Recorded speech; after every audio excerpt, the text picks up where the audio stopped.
The story of the well-meaning gardener that attempted to help the butterfly from the eclosion process by freeing it from the chrysalis demonstrates a very challenging yet extremely valuable lesson for each of us.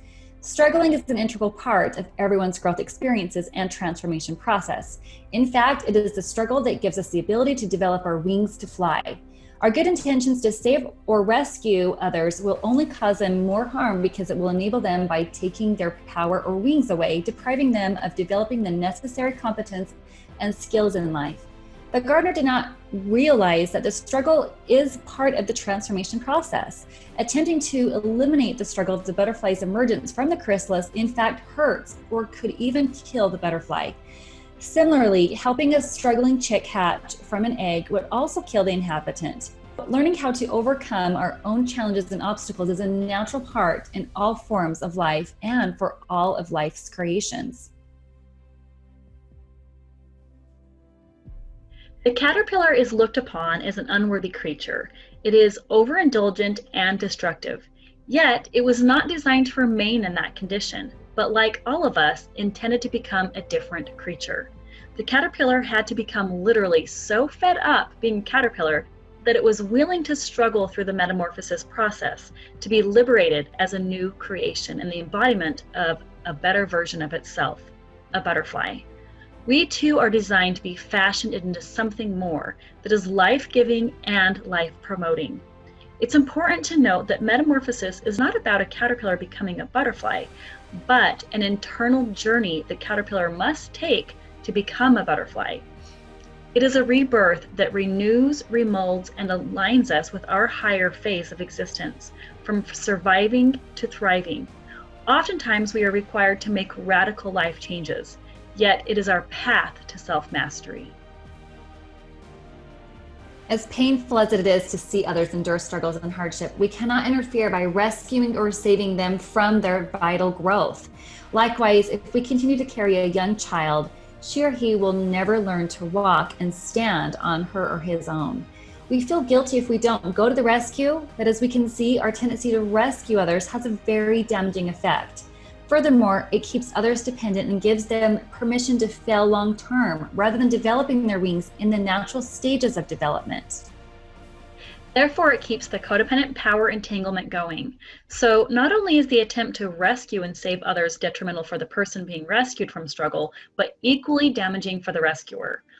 Relieving themselves of this role, in turn, relieves them from feeling burdened and not believing in the capability of others, but also prevents the victim from taking advantage of those intending to help by escaping their struggle or transformation process and turning to the rescuer. Breaking from these roles allows us to develop true unconditional love, free from attachments, codependence, or power tug-of-wars.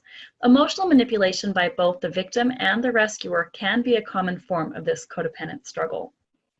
So how can we help those in struggle and hardship? First, we can relieve ourselves of codependent relationships and enlist ourselves in empowering ones, believing in the capability of one another and instead guiding others to their own answers and solutions, because you cannot save them, only love them. To best meet the needs of those who are struggling, we can help others feel loved and understood when we first listen, validate, and empathize, putting into practice the love model.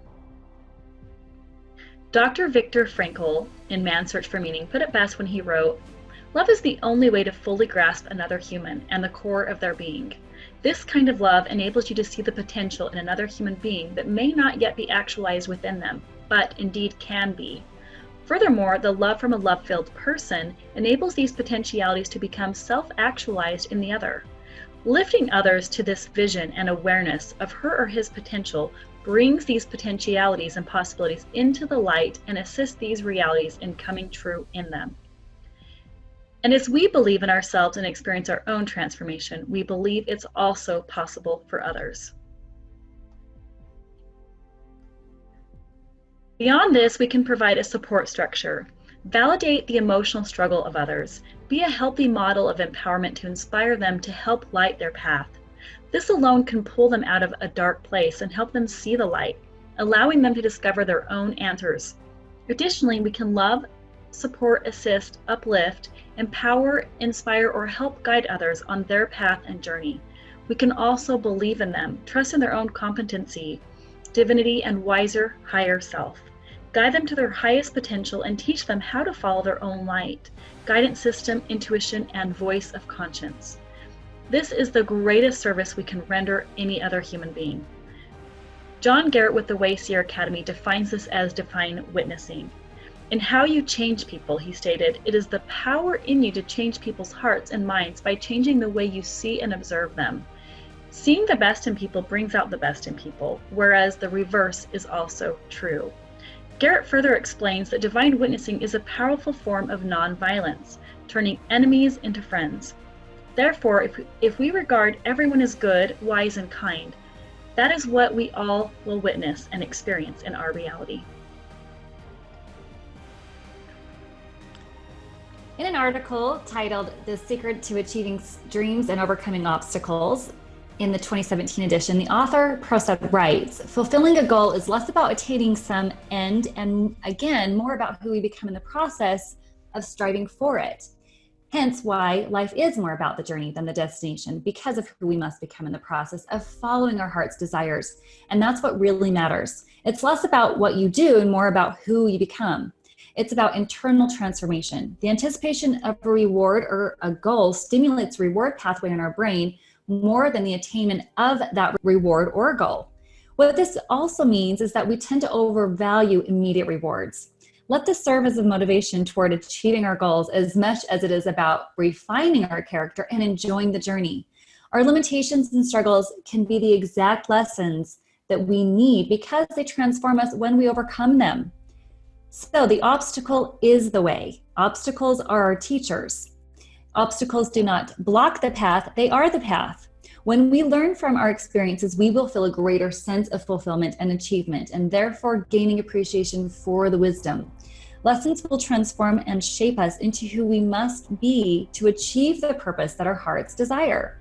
When we appreciate what we've gained, we will alchemize our unhealed experiences. Applying love and gratitude will condition anything for the better and heal it. Metamorphosis is a process that involves struggle and is not always easy. However, once you emerge, you will have the power to spread your wings and begin to fly.